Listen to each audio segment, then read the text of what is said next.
एक दौर की बात है कि एक छोटे से गांव में जो पहाड़ के नीचे वाक़ई था, एक नौजवान चरवाहा लड़का रहता था, जिसे गांव के भीड़ों के रीवड़ की निगरानी का काम सौंपा गया था। वो लड़का अपने दिनों का बेशतर हिस्सा खुले मैदान में भीड़ों के साथ गुजार रहा था और अक्सर बोर हो जाता था, क्योंकि वहां ज्यादा करने के लिए कुछ नहीं होता था। एक दिन अकेला महसूस करते हुए और कुछ दिलचस्पी की तलाश में लड़के के दिमाग में एक ख्याल आया।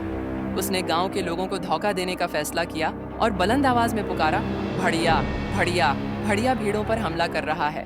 गांव के लोग उसकी आवाज सुनकर अपनी हथियारों के साथ पहाड़ की तरफ दौड़े ताकि भीड़ों का बचाव कर सके। लेकिन जब वो वहां पहुंचे तो उन्हें लड़का हंसता हुआ मिला। वहां कोई भड़िया नहीं था।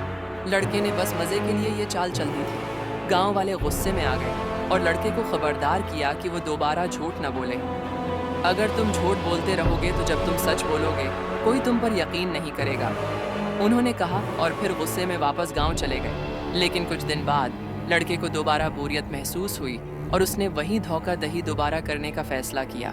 उसने फिर से पुकारा, भड़िया भड़िया भड़िया भीड़ों पर हमला कर रहा है। गांव के लोग फिर से दौड़ते हुए उसकी मदद के लिए पहुंचे, लेकिन एक और बार उन्हें वहां कोई भड़िया नहीं मिला और लड़का फिर उनका मजाक उड़ा रहा था। इस बार गांव वाले और ज्यादा गुस्से में आए और लड़के को सख्ती से खबरदार किया, तुम्हें कभी झूठ नहीं बोलना चाहिए, वरना तुम्हें पछताना पड़ेगा। फिर एक दिन जब लड़का भीड़ों की निगरानी कर रहा था, एक हकीकी भड़िया आ गया। भड़िया भीड़ों को शिकार करने की कोशिश करने लगा। लड़का डरा और अपनी पूरी आवाज में पुकारा, भड़िया भड़िया बराए मेहरबानी मेरी मदद करो, भड़िया भीड़ों पर हमला कर रहा है। लेकिन इस बार कोई भी नहीं आया।